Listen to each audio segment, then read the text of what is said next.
आत्मनिंदा,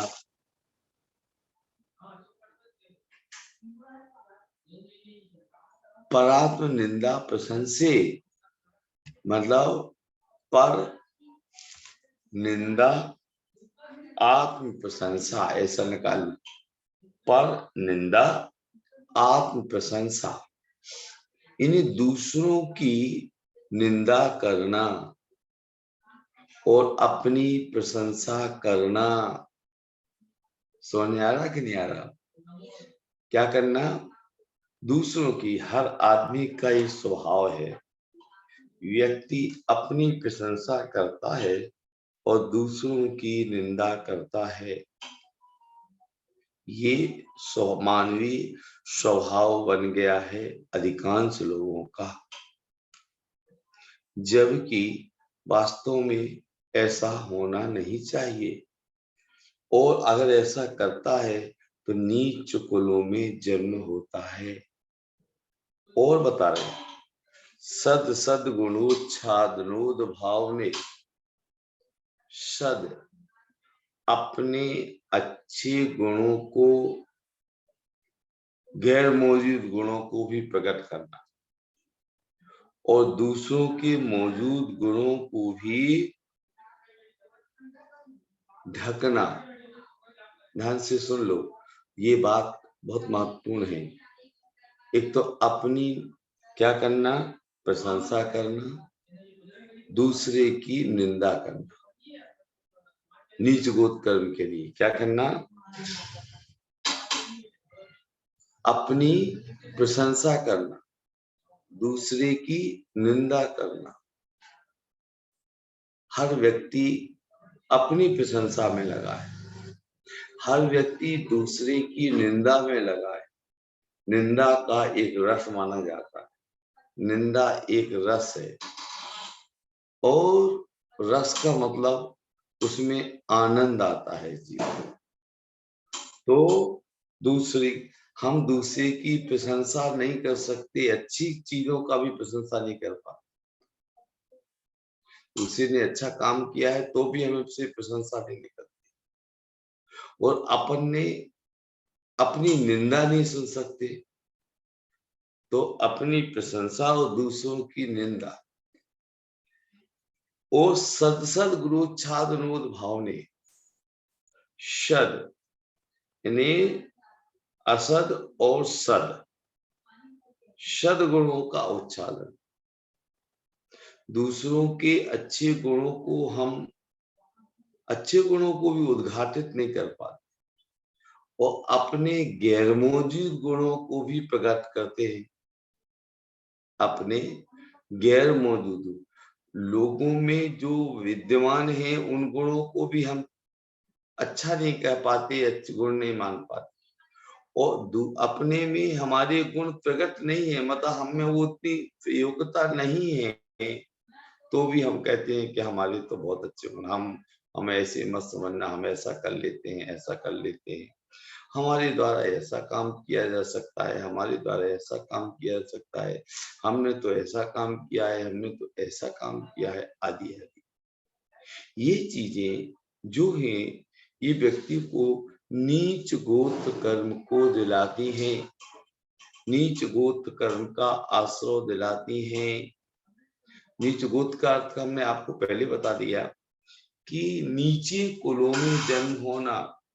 आप विचार करो थोड़ी देर के लिए, उन लोगों को याद करो जिन लोग, माने आज तो फिर भी उतना वो नहीं है, पहले के समयों में तो एक ऐसी जाति होती है जो विष्ठा आदि को साफ करती थी, अभी भी करते हैं, नाली आदि साफ करने वालों को आप देख लीजिए।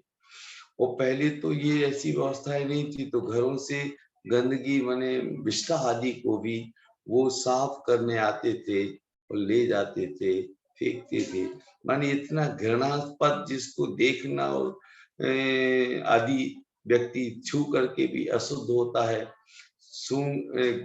जिसकी बदबू है, और जिस पदार्थ के लिए देखने में घृणा लगती है, उस पदार्थ को वो साफ करते थे और ले जाते थे। ये बहुत लंबा समय नहीं है, आप लोगों के भी कई लोगों ने देखा हुआ होगा, घरों में वैसी व्यवस्थाएं थी और उन व्यवस्थाओं में चलता था व्यक्ति का जीवन। या कई लोग ऐसे जिनके अंदर केवल खूंखार प्रवृत्तियां हैं, घरों में केवल हिंसा आदि की स्थितियां बनती हैं, ऐसे लोगों की स्थितियां भी थी। तो कहने का तात्पर्य ये है कि आज हमने अच्छा कुल, ऊंचा कुल हमें मिला है, तो हमने पूर्व पर्याय में ऐसे काम नहीं किए होंगे, परंतु अब अगर कर रहे होंगे तो आगे चल के हमें नीच कुल में जाना होगा। नीच कुलों में जाकर के हमने दुनी, आज तो ठीक है, पहले का जमाना था, गांव के जमाने में और ज्यादा, जो गांव के रहने वाले पुराने होंगे वो जानते होंगे, नीची जाति के, हरिजन आदि आदि जाति के लोगों को हम घर में बिठा नहीं सकते थे। दुकानों तक का हमने ध्यान है हमें अपने गांव में, कि दुकानों में भी सामान लेने आते थे तो ऐसा दूर से फेंक देते थे, दूर से दे देते, इतना अधिक तक यानी छुआछूत दुर्व्यवहार था लोगों के प्रति नीच जाति के नाम से। आज वो स्थिति नहीं कह सकते हैं और है भी नहीं है, परंतु पहले के जमानों में तो ये स्थितियां बहुत कुछ थी। नीच कुल में जन्म लिया। देव जाति में भी हमने देखा होगा, आपने जब 10 प्रकार के देव पढ़े होंगे तो उन 10 प्रकार के देवों में एक किल्विष आदि जाति के देव भी होते हैं, जो दूर रहते हैं, बस्ती से दूर रहते हैं, हरिजन आदि जाति के, घसिया आदि जाति के और अन्य जाति के लोग, जो पहले तो बहुत अछूत माने जाते थे, नीचा कुल माना जाता था। आज भी इनको मान लीजिए जैन धर्म का भी श्रद्धान हो जाए तो जैन दर्शन भी इस बात को मानता है कि ऐसी जाति के लोगों को दीक्षा नहीं मिल सकती, दीक्षा नहीं दी जा सकती है। इनको केवल दीक्षा का मतलब मुनि दीक्षा, आदि मुनि दीक्षा नहीं मिल सकती है। क्या मिलेगी ज्यादा से ज्यादा? क्षुल्लक दीक्षा। क्षुल्लक के आगे वो बढ़ नहीं पाते, वो जाति नीचे कुल के कारण। तो कोई नीचे कुल का व्यक्ति होता है तो अपने आप को एक ऐसा महसूस करता है कि देखो मैं इस जाति का हूं। तो इस प्रकार से अगर हम चाहते हैं, लोग ये बात ध्यान रखो, एक गहराई से सोचो, मैं अपनी प्रशंसा करने लग जाऊं, मैं बहुत बड़ा ज्ञानी हूं, मैं बहुत बड़ा वो हूं, तो आपके मन में ये लगेगा कि इनको तो बहुत अभिमान हो गया है, घमंड हो गया है। अगर मैं दूसरों की निंदा करने लग जाऊं तो भी आदमी को लगेगा दो कि दूसरों की निंदा करते हैं, और हम ये सोचते हैं कि दूसरों की निंदा करेंगे तो मुझे सम्मान मिलेगा। सच्ची बात यह है कि मैं सम्मान नहीं, मेरा अपमान है। हम दूसरों में अच्छाई देख करके अच्छाई की बात करें, बुराई से हमें कुछ लेना देना नहीं। ऐसा होना चाहिए, ऐसा होना चाहिए, परंतु ऐसा हो नहीं पाता लोगों के द्वारा। इस प्रकार से हम बुद्धि लगाएं, विवेक लगाएं। एक छोटा सा उदाहरण देकर के मैं खत्म कर रहा हूं उस चीज को, कि एक बार क्या हुआ कि एक व्यक्ति गया, उसे उसका कहना, वैसे ये व्यक्ति को देख रहा, हर व्यक्ति को एक लालच होती है, अपने नाम की लालच, मेरा नाम हो जाए, मेरा नाम हो, ये भावना हर व्यक्ति के अंदर होती है। लोग कोई काम करते हैं तो वो चाहता है कि मेरा यश फैले, मेरा सम्मान हो, परंतु कई लोग ये बोलते देखते हैं कि मैं कितना भी अच्छा कर लूं दूसरों के प्रति, परंतु मुझे सम्मान नहीं मिल पाता। ऐसा लोगों के अंदर ये भावनाएं देखने में आती हैं। तो क्यों? तो उसकी बात कह रहा हूं मैं। एक व्यक्ति संत के पास गया, उसे लगा कि मेरा सम्मान नहीं होता है, मेरे को हर कोई बुराई करते रहता है, तो क्या करूं? साधु से, संत से पूछते हैं, संत हमें बताएंगे कि आप ऐसा करो। तो कोई संत की बात को मानते हैं, उनका काम सिद्ध होता है, तो क्यों ना मैं करूं। तो ऐसा सोचता है और सोच करके विचार करता है। परंतु जब वो संत के पास जाता है, संत को अपनी बारी बात दर्द रखता है, संत कहते हैं भैया यदि तुम्हें प्रशंसा, सम्मान, यश चाहिए है तो एक काम करो, 2 थैला देता हूँ। एक थैले में पड़ोसी की अच्छाइयां और दूसरे थैले में आपकी बुराइयां। आप अपनी बुराइयों को बतलाओ लोगों तक और पड़ोसी की अच्छाइयों को बतलाओ।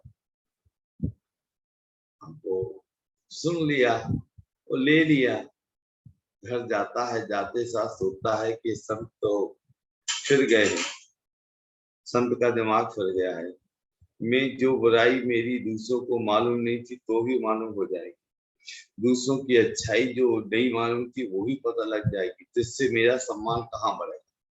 तो उसने उल्टा कर लिया। सोचता है शायद संत को गलत हो गई होगी बात, अपनी अच्छाइयां बतलाने लगा और पड़ोसी की बुराइयां बतलाने।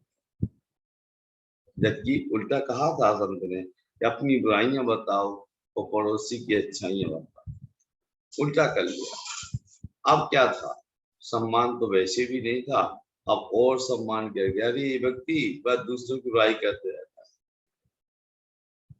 तो ये व्यक्ति केवल अपनी अपनी प्रशंसा करते रहता है, कुछ ही करता है। परिणाम जो सम्मान था वो भी चला गया।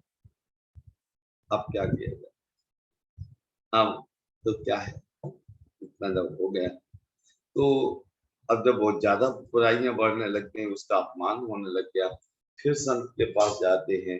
संत महाराज ये आपने जो रास्ता बताया था वो तो उल्टा निकला, मेरी जितनी बुराई नहीं होती थी और ज्यादा बुराई होने लग गई। तो संत ने पूछा क्या किया था तुमने। तो बोलता मैं अपनी अच्छाइयां बताता था और उसकी बुराइयां बताता था।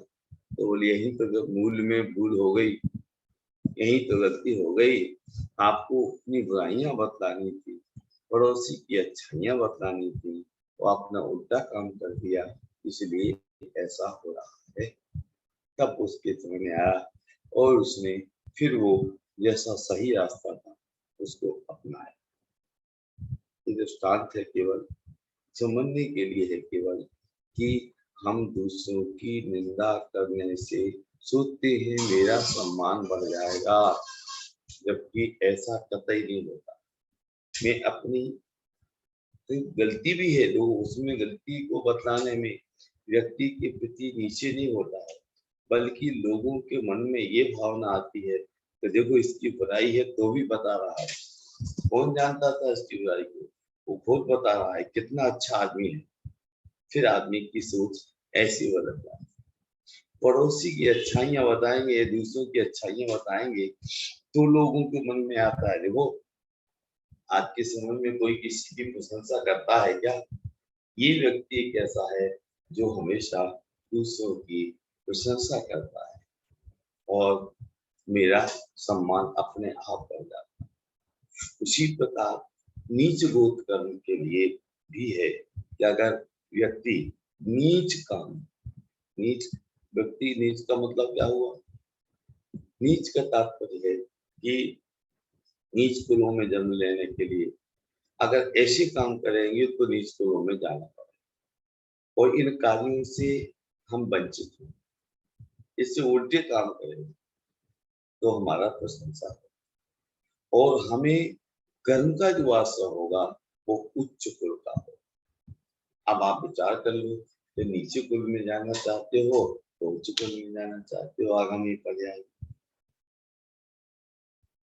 नीच कुल में जाना चाहते हो तो ऐसे काम करो, दूसरे बुराइयां करने लग जाए, अपनी प्रशंसा करने लग जाए। ये बहुत ध्यान रखना, अगर अपनी प्रशंसा करता है जो व्यक्ति ना, उसकी बातों को कुछ सुनना नहीं चाहता, सुनने नहीं चाहते। कोई कई बार कोई बुला बुला के बोलते हैं, मैं कई लोगों को देखा है, तुमने ऐसा किया, मैं वहां गया था, मैंने ऐसा किया, मैंने ऐसा किया, मैंने ऐसा किया।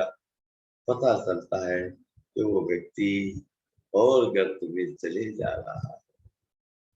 मेरे भाई, विचार करो, सोचो और समझो और अपनी अच्छाइयों को आगामी पर एक और क्या करने का मैं पहले बता रहा हूँ, संयम की भी साधना करना है तो उच्च कुल व्यक्ति कर पाता है। क्योंकि नीच कुल में जन्मजात और जन्म के पहले से ही छोटे संस्कारों का उदय हो जाता है। एक घर का जो वातावरण होगा वही तो बच्चे को प्रभाव पड़ेगा। जो बचपन से जन्म से लेकर के मार काट देखते आया है तो वो भी मार काट सीख जाएगा। जिनमें दया के सूत्र माने गए हैं, चींटी पर भी जिनके घरों में दया होती है, चींटी को भी नहीं माना जाता है।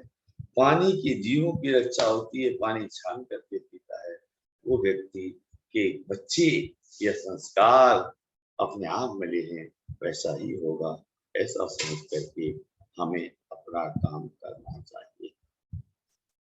ठीक है, इस प्रकार से हम जाने समझे और देखें। ये नीच गोत्र के आश्रय का कारण है। 2 सूत्र और बचे हैं, इस सूत्रों को अपन पढ़ते चलेंगे। मैं समझता हूँ 7:30 बजे का अपने समय रखा था, 7:30 ही रखें अभी 8 दिन, तो कोई दिक्कत नहीं है। 7:30 बजे मैं ले लूंगा और फिर 10-15 मिनट 20 मिनट पढ़ा करके फिर डॉक्टर साहब उस पीछे के सूत्रों को रिवीजन करा देंगे, है ना। तो दोनों बातें हो जाएंगी, आगे का पाठ भी चलता रहेगा, रिवीजन भी चलती रहेगी। 8 बजे से आज चूंकि वहाँ कार्यक्रम स्थगित है कुछ कारणों से, तो मैं जुड़ गया हूँ, नहीं तो अभी इन 8 दिनों में नहीं जुड़ पाऊंगा, ये निश्चित है ना। तो आप लोग 7:30 का ही कल समय रखेंगे, 7:30 से जुड़ेंगे। मैं थोड़ी देर के लिए थोड़ा सा सूत्र पढ़ा दूंगा, विकास सूत्र, और उसके बाद फिर डॉक्टर साहब एक आध 2 सूत्रों की रिवीजन ले लेंगे, तो पुराना विषय जो भी आपका पक्का हो जाएगा, डॉक्टर साहब का भी पक्का हो जाएगा, आपका भी पक्का हो